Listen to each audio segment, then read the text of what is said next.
few weeks ago, but first let's bow our heads, close our eyes, and pray to God. Someone pray for Lauda. She's about to die. I'm just laughing about it. Lord, we thank you for how complex and creative and interesting you made us. God, I pray that you would help us to desire wisdom, to learn to change and to grow, become better people, and most importantly, to be able to love other people better, especially the ones that are closest to us and that mean the most to us and that will mean the most to us in our future. We ask this in Jesus' name. Amen. Amen. So, can anybody remember from a month ago what we talked about last time? Yeah. Shallow love and deep love. That's right. Shallow love versus deep love. Well done. So go ahead and put that slide up. We talked about this slide. We had the cool meme with the cute old couple fondling each other's butts. Shallow love is not... Oh, yeah? You have a question? Well, no, just like another thing. Okay. Shallow love is not bad, right? It's just shallow. It can be temporary. It ebbs and flows. It's based on emotions and feelings, but you guys know those can change, right? It always affirms happiness, and it's not necessarily bad to want someone to be happy, and it's based on your model and your experiences and the way people have loved you. But if you want to have a deeper love, if you want to have a stronger foundation with the way you love others, it needs to be based on commitment, which is like a choice, a resolve to do the best for somebody else, right? For somebody else's good. And it brings out the best in others. It's not just what makes them happy, it's actually pointing them towards who they're created to be. Because sometimes people think something will make them happy and it will destroy them. We've all been there. We've all desired things that we thought would make us happy and really had the potential to mess up our lives. And finally, it's based on God's model. So it's not just what we've experienced. It's not just how we've been loved. It's how God loves us. So we look to that as an example for how to develop a deeper love. So we're going to take the next step in this conversation about love and add some things about communication and how we're different. And it's going to be awesome. It's going to be so fun. You're going to love it. I would encourage you to take notes because this is the kind of stuff that you have two options. You can ignore it and it's going to cause all kinds of problems in your life and in your future, or you can listen and practice it and it's going to help a lot. So you don't have to take my word for it. Experiment if you like, but that's how it goes. So I want to start with a question. Think of a time when anybody did something that made you feel deeply loved. And I would love to hear from a couple of you, just a couple quick stories of something that happened in your life where somebody did something that made you feel deeply loved. What do you think? Yeah. Yesterday. What? I was climbing up Pilot View, and on the top, I hurt my ankle, and the roads are closed, so my only option is really to walk down. But I couldn't really without being in agonizing pain. So I kind of just sucked it up and was like, pain's just a mental thing. So I walked halfway down, and I was like, pain's not a mental thing. I'm about to die. So I was like, okay, let me take a break. And then I called up my friend, and I hadn't talked to him in a while, but he's the most loyal friend, or one of the most loyal friends I have. His name is Jay, and I called him up, and I was like, dude, I don't know what to do. I was just crying and stuff, and I was like, I don't know what to do. It's kind of like my breaking point. I keep injuring myself. I don't want you to carry me down, but honestly, that might be what I'm asking. I just need you to carry me down. Yeah, so it's 6 o'clock right now, or at that. Well, it was 6 o'clock at that moment. Yeah. And he was I got work at 6:30. And I was like, oh, never mind, I'll figure something out, whatever. And he's like, no, just shut up, I'm coming. So he drove all the way to Pilot View, and he lives on the other side of the bed. Wow. So he may have sped, okay? And he drove all the way up, he ran up to half of Pilot View, because, he's a track athlete or whatever. And he carried me all the way down with my ankle, and then I could bike back, because I could just put my weight on my other foot. But And then he was a little bit late for work, but he's like, it's fine, like I can be late for work. So that made me. That's amazing. That is an incredible story. You have good friends. Well done. My friend, she did call me and ask me to come get her, and I was like, I can't drive up the Butte. My defense, I was having photograph, but I wasn't supposed to. Anyways, who else? Yeah. So, one time I was really sick. I was in my bed, and I just had woke up from a nap, which I never nap if you knew this about me. And my brother and my sister brought me like my favorite drink from Dutch Bros. That's so nice. And my favorite like dessert thingy. And I love because you said they brought me my favorite. It's like exactly what you wanted. That's awesome. They knew what you wanted, or asked anyway. Yeah. When I was in 4th grade, we used to, you know how you used to make like Valentine's boxes? Mm-hmm. Okay. So it was Valentine's Day, right? And I was like not excited for Valentine's Day because I hate Valentine's Day. Yeah, and I like grabbed my Valentine's box and I kind of just like put it in the playground. And then I got called down to the office and I was like, oh no, they found out. Like they know my crafting skills. They know that I put a heart on or whatever. And my parents had brought me like a stuffed animal and like some candy. Aww. And that's like stuck with me for a very long time. And That's ever since amazing. then, they've been bringing us stuff. That's amazing. Isn't that cool? In order to really love people well, you have to pay attention to what makes them feel loved. And it's also helpful to pay attention to yourself in the ways that you feel loved. So let's talk about this passage in Romans 12. This is the Apostle Paul writing, and he says this. That's our new meme. I'll let you read that real quick before we go into the passage. That's a true statement. But what if we also do that? That's true. No, Working right there. I would be the best. at the point where the picture's taken. He's trying to fix that Jose was injured not too long ago, so. All right. Listen up. Shh. The verse says, don't just pretend to love others, really love them.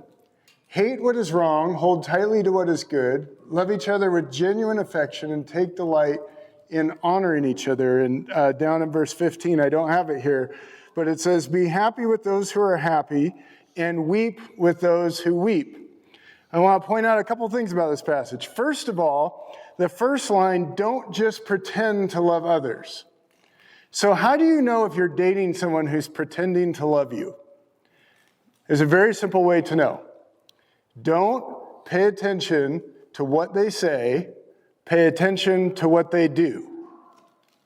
So it doesn't matter how often they say they love you or say whatever they say about you or about the relationship, watch what they do, how they treat you, and you'll know if they're pretending or if they're really working at loving you. Secondly, this passage tells us to love people where they're at, right? Be happy with those who are happy. Weep with those who are weep. So how do we do that? So I want to talk about a book. It's an old book. It's very popular. A lot of you probably have it in your house, but it's called The 5 Love Languages. And the idea of this book is that there's different ways that people feel loved. And what I'm going to do is I'm going to walk through these. And as I walk through them, I want you to pay attention to what you think yours are. So if, as I read it, think, oh, yeah, when people do that for me, I feel really loved because it's different for everybody, okay? So I'm just going to describe these and then we'll unpack a little bit. The first one is words of affirmation. This is when you're encouraged, when people speak highly of you, when people point out great things about you, when they praise you for different things, they recognize you. That is words of affirmation. The second one is acts of service. This is when people help you clean your room or help you with chores, or if you have a parent that might be like this and they really feel loved when you help out with chores, when you mow the lawn, things like that, help out, jump in. I actually know a number of your parents that have this love language. The third one is physical touch. This is when you get hugs, when people, not Avery. Avery just gave this face like, don't touch me, ever, anybody. You can have like an opposite love language, but some people, like we have this wonderful guy named Spencer Short, and this is his love language. You know how I know? Because every time I see him, he runs up and hugs me for about 5 minutes, because that's his love language. So physical touch. Quality time, number 4. This is when people just spend time with you. Now, it's not just being next to you, it's actually like focusing their attention on you, being with you, being present with you, right? Not just being in the same house or doing the same thing together or working on chores or something. It's actually spending time with you. And then the last one is receiving gifts. Some people feel especially loved when someone gives them a thoughtful gift. Now, here's the thing. First of all, you don't have to answer, but did some of you pick up on one or two that you think might be yours, that you're like, oh yeah, that resonates with me? You will tend to love other people with your top love language. That is what you'll default to. So when you try to love other people, you're going to go right to the one that you feel loved from. And this can cause all kinds of problems when you're dating, and even more problems when you're married. So let me give you an example of this. One of my love languages is quality time. It's one of my love languages. So if you want to make me feel loved, call me up and say, let's get coffee, Josh, and come hang out with me, and I will feel loved by you. My wife's love language, one of her top ones, is acts of service. Okay, so she's always working around the house, always cleaning stuff up, organizing stuff, and she feels loved when I do that. So about 10 years ago, I had surgery on my knee. I tore my ACL, so I had to have my ACL replaced, and you're like laid up for 2 weeks, you can't do anything. And I'm sitting on this couch, and what do I need, right? What do I need from my wife? I need her to sit with me. I need her to talk with me. I need her to hang out. But she goes all out to love me by doing chores around the house for 2 weeks straight. So I sit there on the couch with my knee, propped up, just watching her run back and forth for 2 weeks, like make the bed, do the laundry, vacuum again, da-da-da. And she's loving me, right? She's trying to love me in a way that doesn't really matter to me at that moment. So that's how it begins to cause problems. So then the challenge becomes, what do I need to do for other people to really help them feel loved? And guess what? You don't need a boyfriend or girlfriend to practice this. Whoever you're living with, parents, guardians, siblings, you can begin to pay attention or even ask, have a conversation. If you Google 5 love languages, you'll get this in 100 different ways. You can talk to your family about what are some of our love languages, and I'm going to practice loving my parents or loving my guardians or loving my siblings in a way that they feel loved, even if I'm not comfortable with it. And that's going to be challenging for some of you, especially if you have younger siblings that you think God created to annoy you to the nth degree. You're like, I'm engaged now. You lost me on the touch thing, but now we're in. Which is even better if it's harder, because then you'll have to grow more. You'll have to get out of your comfort zone, and you're going to learn skills that are going to be so helpful, because it won't just be your spouse someday. Many of you will have kids of your own that have different love languages than you, and you're going to have to learn how to love somebody else the way they like to be loved. Now, we're going to add another element to this beyond the 5 love languages. And I'm going to say something shocking and controversial, and it's going to go on YouTube, but don't tell anybody, right? I know. Here we go. Ready? Brace yourselves. Men and women are different. What? I know. I'm just going to give you a minute to recover. Breathe. Breathe. Now not yet. We'll get to that. That brilliant piece of artistry. You guys, if you say to yourself, like, I want to do relationships well, and you learn and grow and you read or listen to podcasts or go to different retreats, or when you get married someday, the two of you are like, we want to grow. It's hard to do relationships well.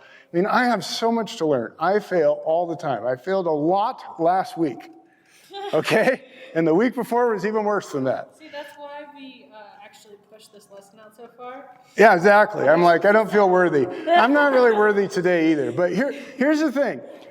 We do read and we do grow and we do try to stretch ourselves. And you have these moments that are like aha moments, like really helpful things. They're like, oh, that's what's happening. Oh, that's what we got to do differently. That will really help us a lot. And guess what? A whole bunch of those aha moments have to do with how men and women are different. A ton of them. So anybody who tries to tell you that men and women are not different are actually going to rob you of all sorts of wisdom that you could use to make your relationships better. Because it makes a big difference. It's very, very important. So there's another book. It's also old, also very popular, and many of you may also have it in your house. It's called Men Are Like Waffles, Women Are Like Spaghetti. Okay? That's the title of the book. Men are like waffles, women are like spaghetti. And this is what the authors mean. How many of you like waffles, by the way? Any fans of waffles? Only half of you? How do you know? Waffles are just pancakes. But better. It doesn't matter for Any pancake people? Pancake people? better than pancakes. They're still the same. Hey, we don't need more reasons to divide amongst ourselves. All right. The idea is that men's brains are like waffles.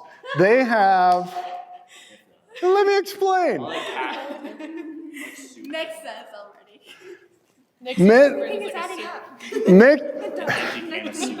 Listen up, guys. Men's brains are like waffles. We have all these different compartments, and we find it very easy to compartmentalize everything. We can go from one compartment to the next, and we can be totally focused on that compartment and not see or care about anything else. And guess what? We have this really cool compartment called nothing. Absolutely nothing. And so if you're asking a guy, like, hey, what are you thinking about? And he says nothing, and you're like frustrated because you're like, why won't he tell me what he's thinking? He did tell you what he's thinking. He's thinking about nothing. It's like a superpower that we can do. Right? How is it possible to nothing? I want I that space power. out like 4 hours. So, have you ever watched your dad or another guy watching sports and your mom tries to have a serious conversation with them while they're watching sports? And it is a disaster. And the reason is that your dad is in his sports box, right? He's focused. It's like, don't, and your mom's on the door of that box going, we need to have a serious conversation. We need to talk right now. It's like, leave me alone. I don't want to talk about it. I don't like, you gotta wait, right? He's in his sports box. He's compartmentalized. Women, their brains are like spaghetti. And what they mean by that is that everything is intertwined, everything is connected, past, present, future, hopes, dreams, disappointments, victory, it's all connected. It all works together. It all comes together all the time. And many times they see a lot more details. So like, for instance, for many of you, when your family's getting ready to go somewhere, who is the one staying in the house forever and taking forever to get ready to go? It's oftentimes mom. It's not always.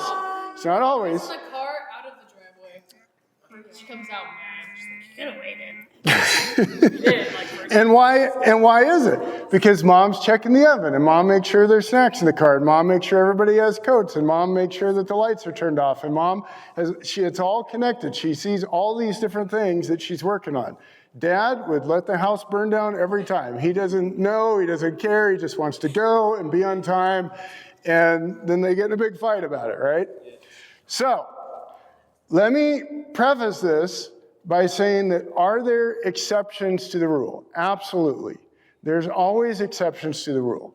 But generally speaking, these models help us understand how men and women think differently. So let me give you an example of how this plays out in a different way. So let's say some guy shows up for high school and he walks in the door and you say, wow, you have a really big nose. Right? So this is what will happen. This is what will happen. Sometimes you just gotta be honest.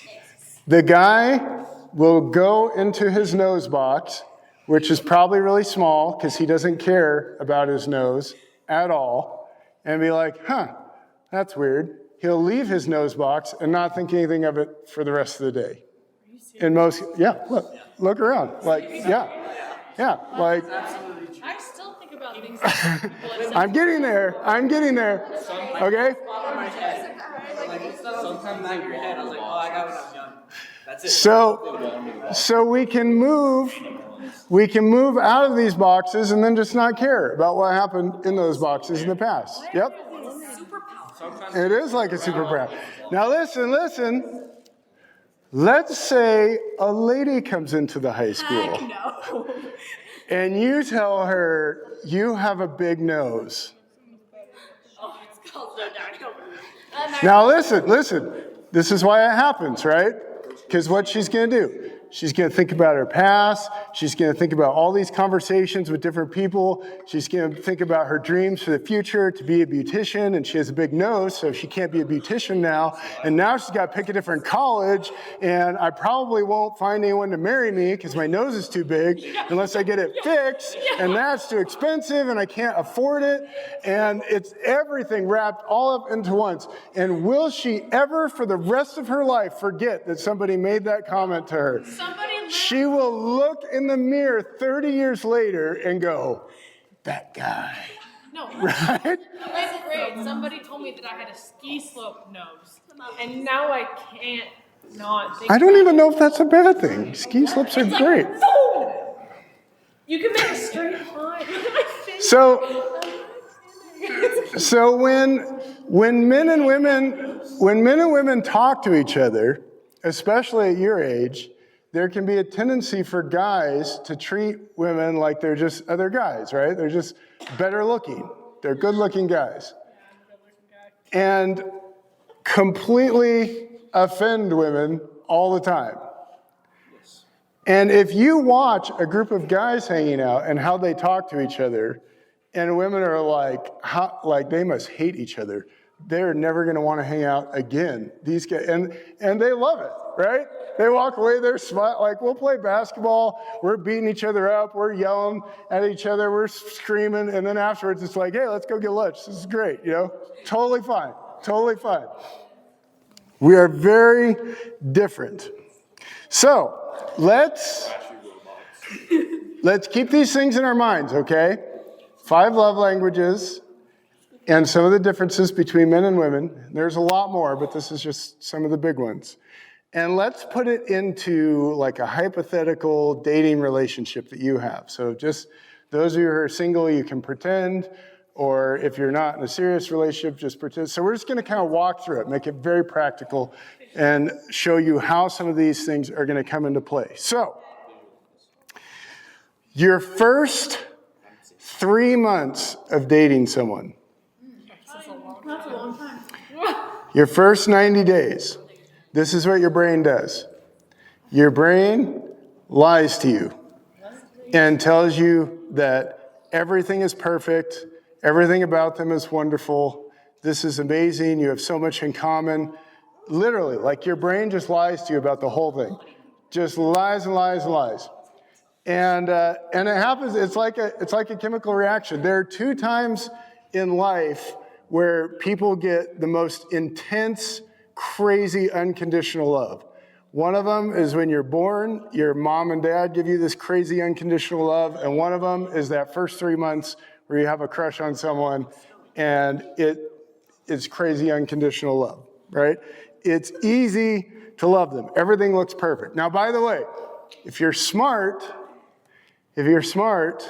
you will talk to your friends that hang out with you too, talk to your parents who hang out with you too, and you'll get an outside opinion knowing that my brain is worthless now for figuring out if this relationship is good or not. Like, my brain is no help because everything looks wonderful to me.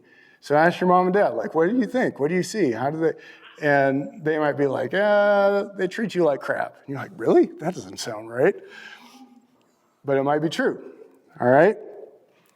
You should, when you start dating someone, you two should kind of be trying to impress each other at that point, right? Like, you're in this phase where you're putting your best foot forward, you're really hopefully attracted to them, you want to be around them. You should be trying to impress them. And the reason I say this is because if you're dating someone and in the first couple of months, they're putting no effort into impressing you or putting their best foot forward. For real. Yeah, that's a huge problem, because guess what? It doesn't get better beyond that. It doesn't get better the longer you're dating. It usually gets worse.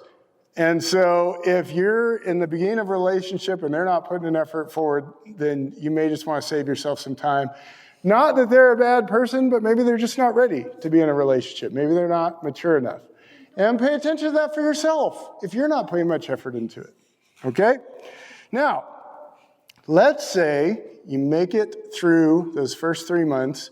Your brain wakes up a little bit after 90 days. You start seeing things a little more clearly. And at this point, romance tends to be much easier. You want to be together, you want to hang out, you want to spend time together, you want to go to movies or hiking or whatever you do. You want to sit next to them in class if you share a class with them. This is the point where your friends start coming to me and complaining that they don't see you very often. Happens all the time. They stop hanging out with me. It's like, yep, and you'll do the same when you're dating someone, so shut up. But that's what tends to happen, right? You're drawn together. You want to be together. You want to hang out. Now, this is key to know. The problems, which you will start to see problems in the relationship, no relationship is without problems, but whatever the problems are while you're dating, they will get worse if you marry them. Oh, right. I'm going to say that again. Whatever the problems are while you're dating, they will get worse if you marry them, not better. And there will always be problems. You just have to figure out if you want to deal with a worse version of that problem and move forward with that couple or with that person, okay? So if they don't give you the attention you feel like you need, it's not going to get better when you get married. If they don't serve you or love you the way you think you need, it's not going to get better when you get married. If they are mean to you, if they don't spend time with you, whatever it is, it's not going to get better when you get married. It's probably going to get worse. So pay attention to those things. So, another thing you need to think that goes along with this is that, especially for you ladies, that as you're thinking about this relationship and life together with this person, tell yourself they may not change much. And guys, tell yourself they may not change much. Now, that may not be true. They may change. But you never, ever want to commit to someone saying, I will be committed to the person I think they're going to be, and not the person they are now. Like, pay attention to a trajectory in their life. Okay, so let me give you an example. Let's say they work hard in school, and they've got five or six colleges lined up. Maybe they don't know what their career is going to be, but they have an idea, and they're working hard, they're working on their goals. That person may not make any money, but they're likely to be a great provider someday. If they skip class, they do terrible in grades, they wait until the beginning of summer after their senior year to look for some kind of college, and they don't that is going to translate into, months and months without a job, and they're not looking, and what are you doing, honey? And I'm doing amazing at Minecraft, you should see what I built. It's so cool. And you think that's funny, but I talk to women on the phone who used to be in my youth group, and I have these conversations. He won't get a job. He won't, like, what do I do? That's what happens, right? And so you have to assume you don't want to marry someone going, I'm going to fix him, right? That may not go well. You want to think in terms of, I have an idea of their struggles and their shortcomings, and I am going to be committed to them anyways, and I really love their strengths, and like, let's do this. Good and bad, let's do it together. But not the assumption that, like, well, this guy or girl is very quiet, they're not very social, and I'm going to marry him and make him social. No, you're not. No, you're not. It's not going to happen. You need to think to yourself, is it cool that we go to family events and they go sit on the couch and maybe talk to one person? Because that's what they want to do. That's their personality. Is that cool with me? And if it is, then great. You've got something. If it's not, don't say, I'm going to make them super social and make them tell jokes and make everybody like you're not going to do it. It's not going to happen. Finally, you're further into the relationship. You can kind of see how the love languages play out at this point, all right? Hopefully, you've had some sort of conversation with them about your love languages and their love languages, and you can see how they match or fit or don't fit. And as you saw ahead of time, I drew you a wonderful picture with my artistry, brilliance, power S. And this is going to help you understand with perfect clarity how this all plays out, okay? So, that's a guy, he's got a hat on. That's a girl, she's got a boomerang on her head. Yeah. And those wheels are the 5 love languages, right? We got gifts, service, time, words of encouragement, touch. The green ones are the ones that they are strong in. The yellow ones are ones that they're so-so in, and the red ones are the ones they suck at a lot, okay? I would disagree. These are random people that I made up. Okay, words? Girls are good at saying words. No, they're not. Trust me. Trust me. There are girls that do not love well with their words. Can girls be hateful with their words?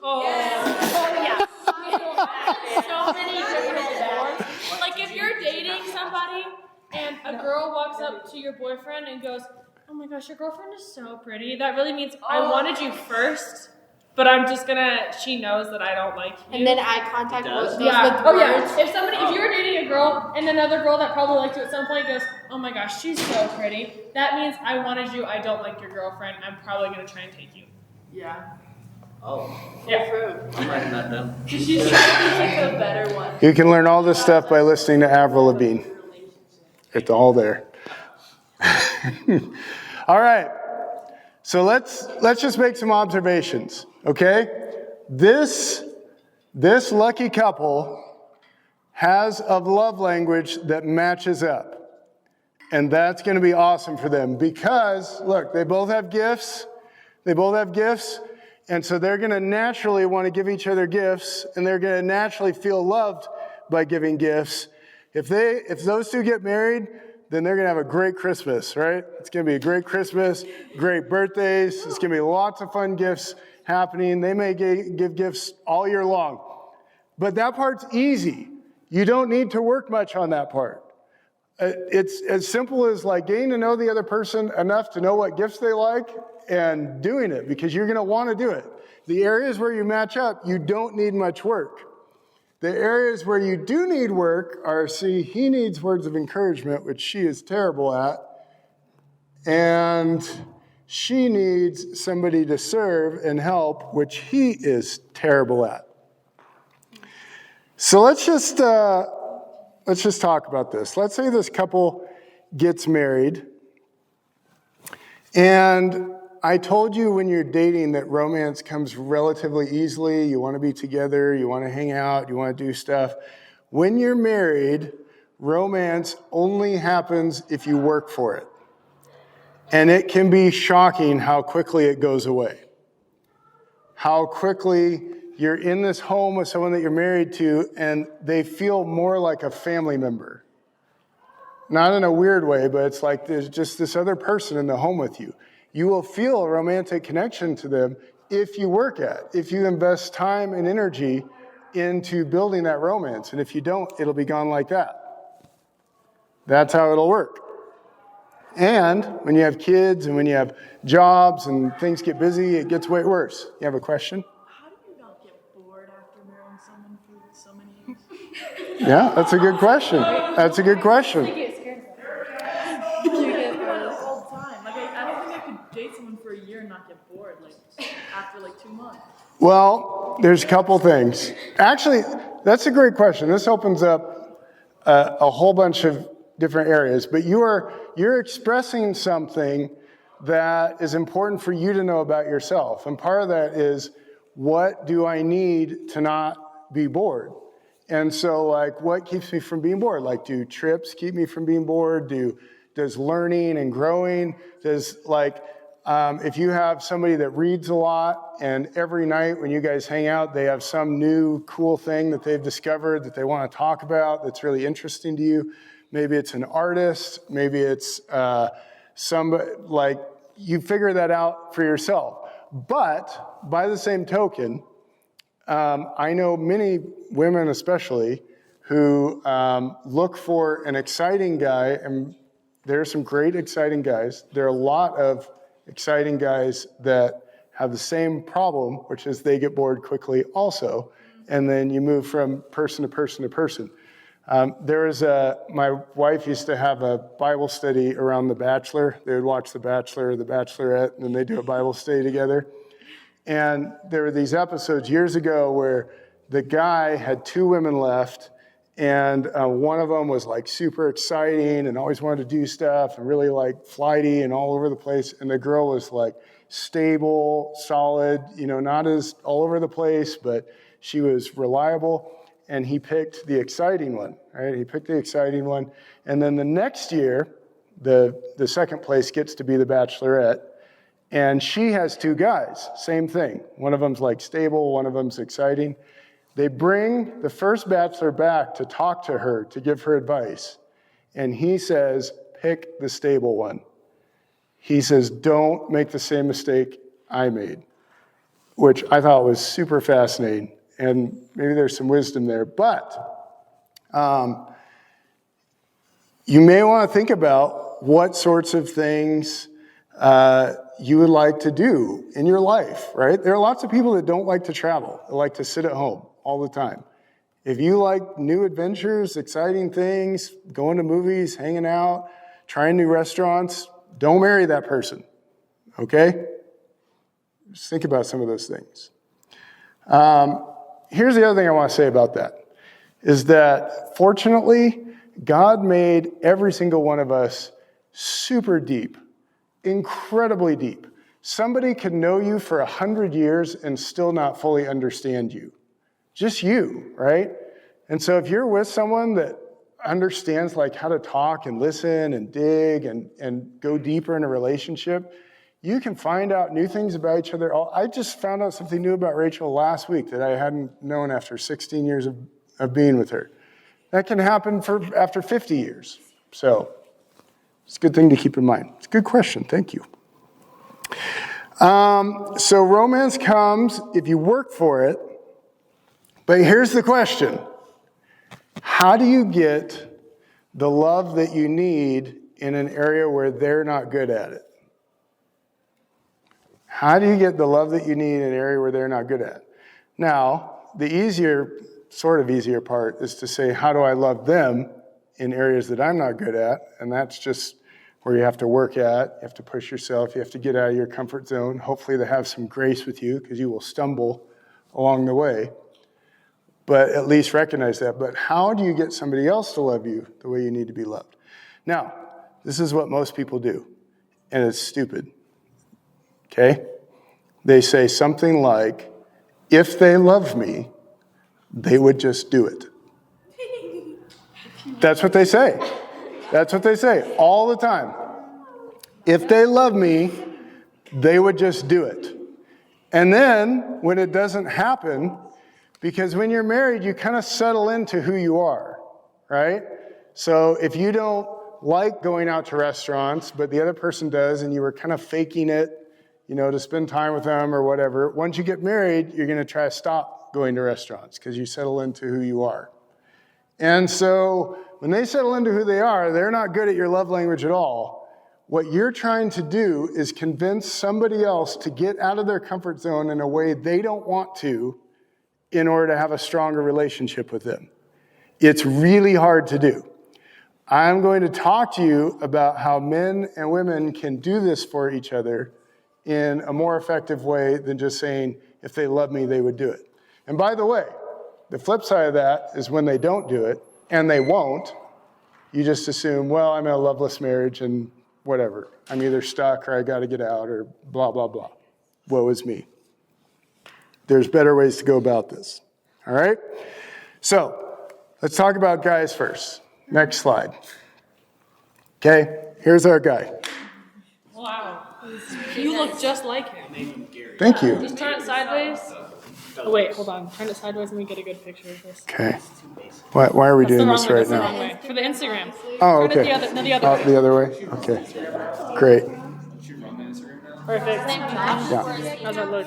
Just like you. Oh, right? that's perfect. That's perfect. Okay, listen up, guys. This is our guy. And ladies, you're married to this guy.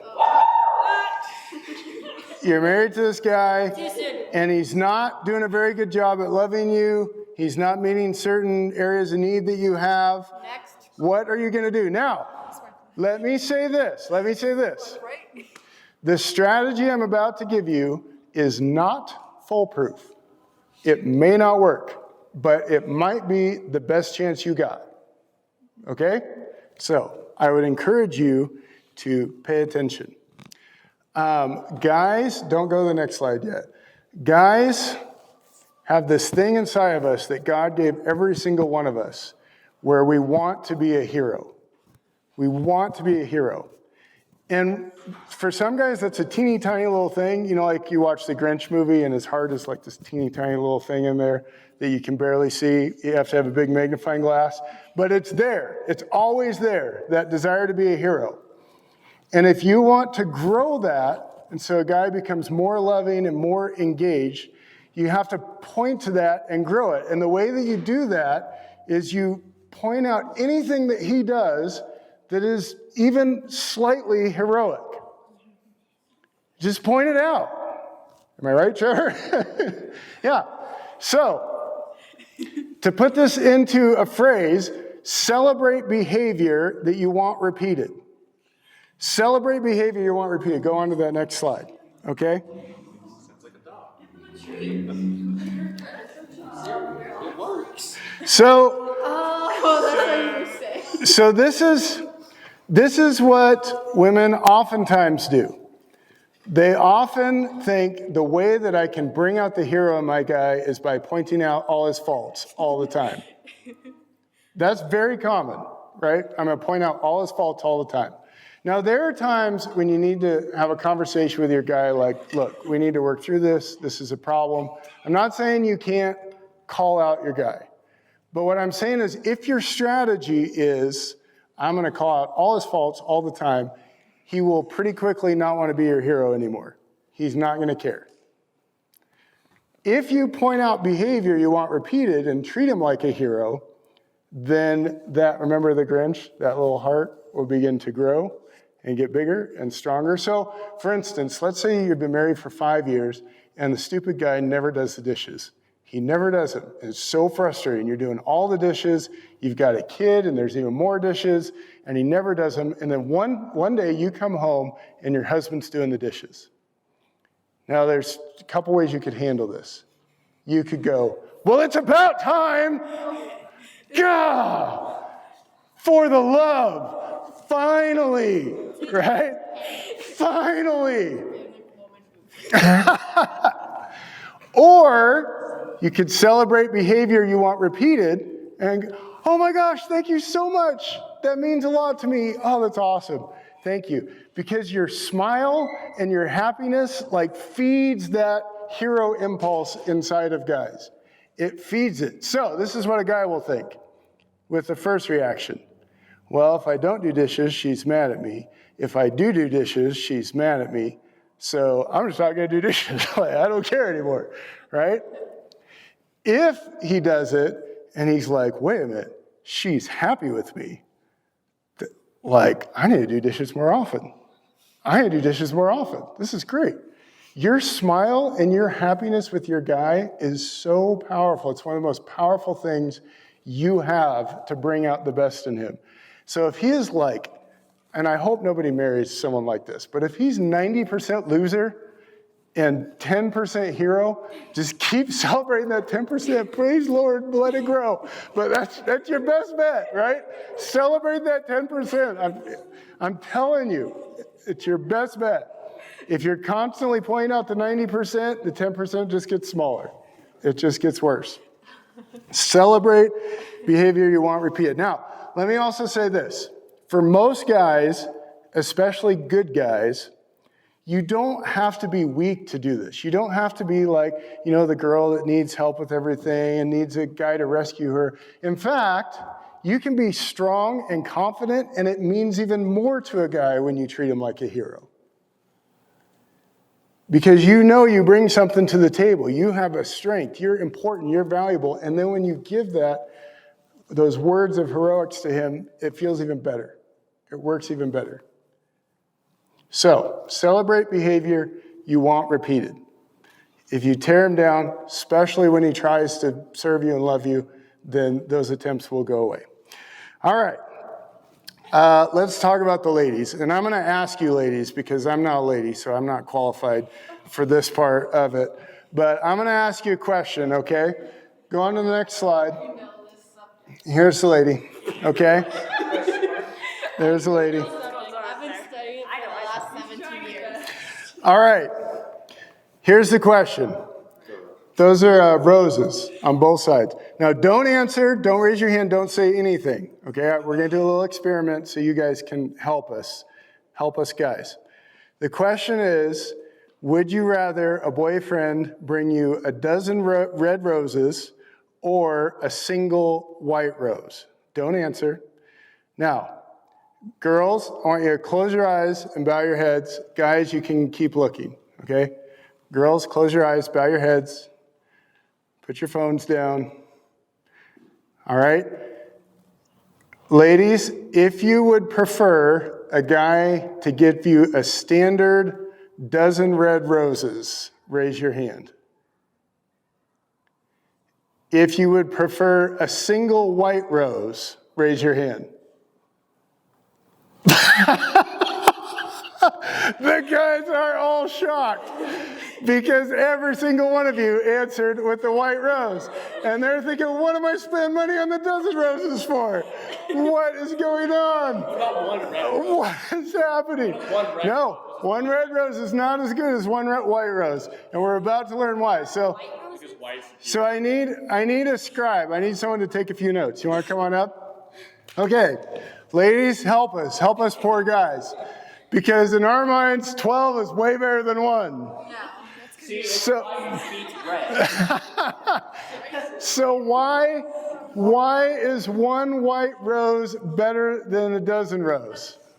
Because, let's say, like, the girl is like, oh, I love white rose. Or even if she doesn't say it, it's just different than every other guy. So then you can be like, oh, he's different.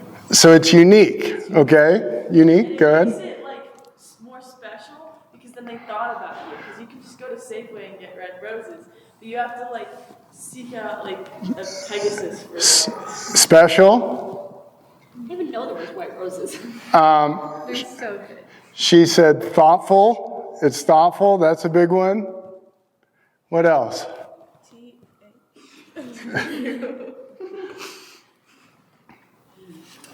What else? Some women will say it's more meaningful, right? Like the symbolic, perhaps. Yeah. For me, since I'm a weirdo, I would say it's like the odd one out. Like, you recognize me that I'm not like, I'm different than some people that you've met. And I'm just like, you recognize that I like different things and I can do different things differently. But here's the thing about that, is that most of these women feel exactly the same way. Like, you get something about me, about how unique I am, and how I'm not like every other girl. Even though you all picked the same thing, right?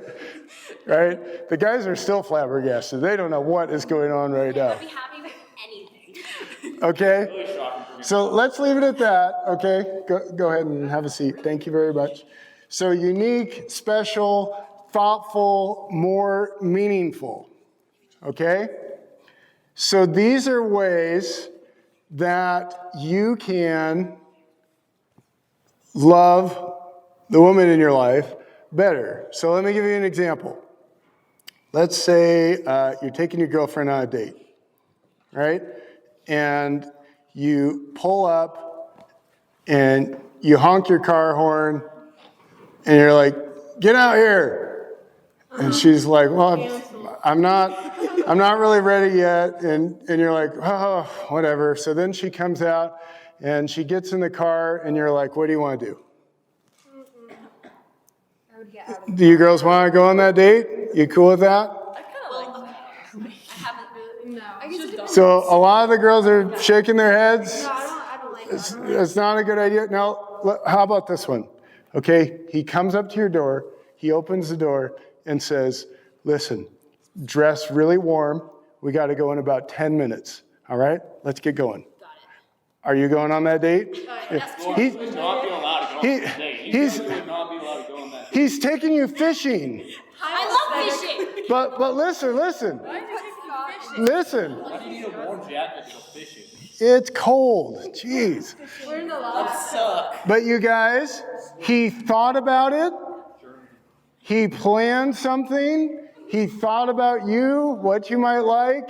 He made a decision for you. Here's another way this plays out. So you're trying to choose a restaurant to go to. And a guy thinks he's being super thoughtful by saying, we can go wherever you want. And girls hate that. No. Girls tend to hate that. So then this is what he does, right? Listen up, guys. Typically, the girl wants you to choose, and she wants the power to veto you. Yeah. That's what she wants. So this makes no sense, but this is how she wants it to go. So she wants you to get in the car and be like, hey, let's go to Chipotle. And she'll go, no, I don't feel like Chipotle. All right, well, how about sport? No, I don't really feel like sport.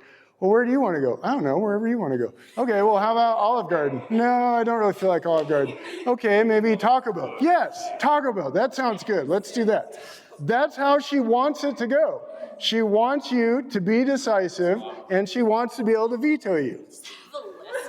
Yeah. And that's great. Am I right, ladies? That's a pretty great situation? Yeah. So let me give you another example of this. The only place that works for the girl is the one they don't want to go to.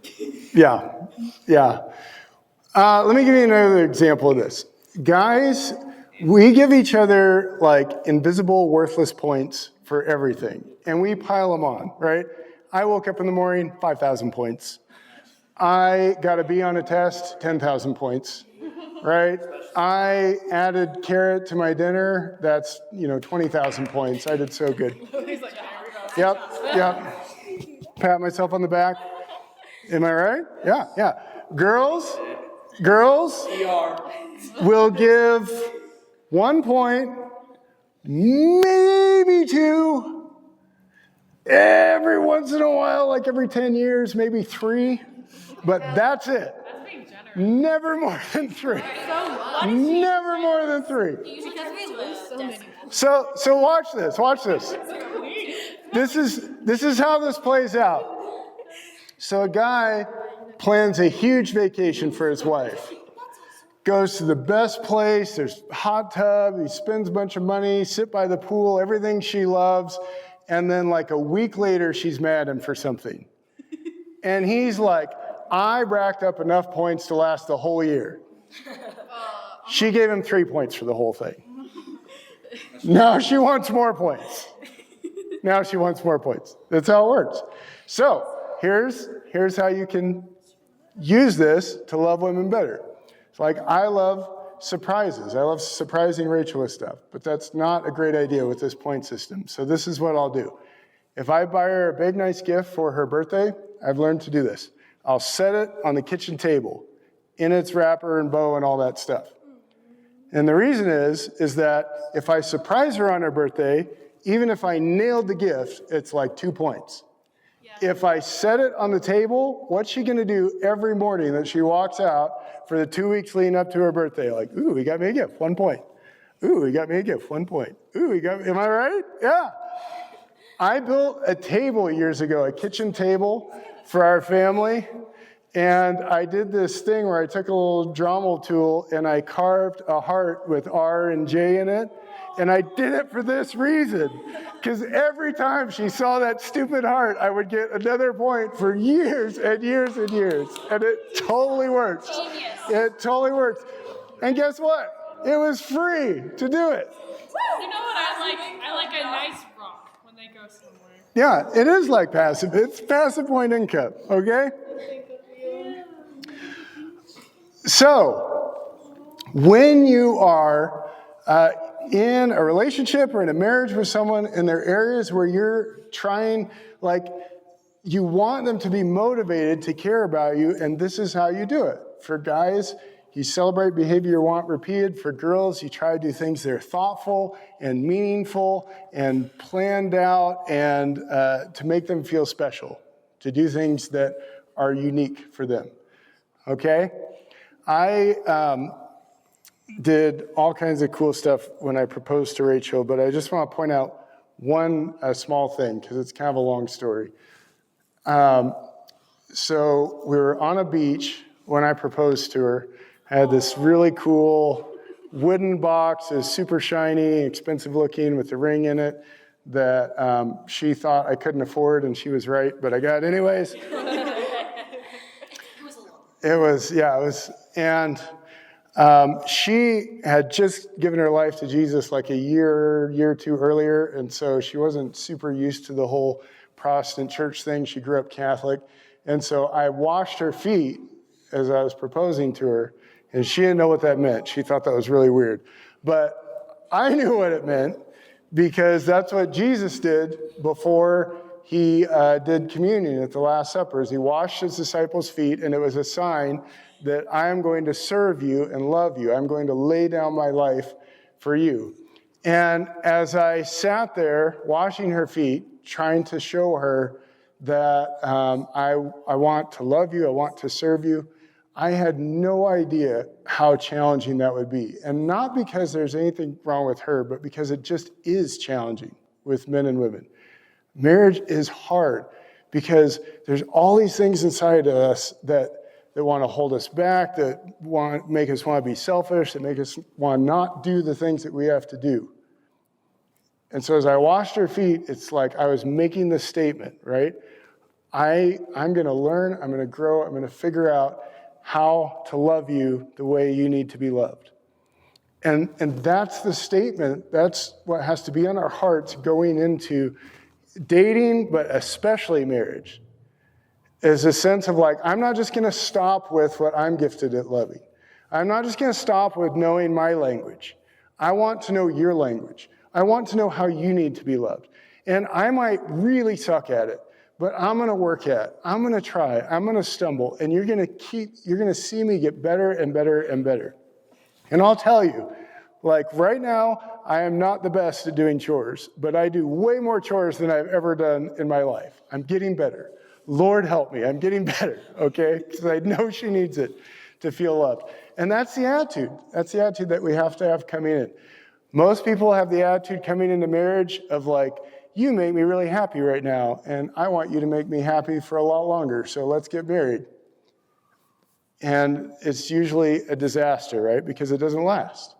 It doesn't last. What lasts is two people saying, I'm in it, I'm willing to sacrifice, I'm willing to learn, I'm willing to grow, I'm willing to challenge myself to do the things I need to do so that you know that I love you and you feel that I love you. And then you're committed to doing the same for me. That's when you have the ability to build something special with someone else someday. That's what you're looking for. All right? Let's bow our heads and pray.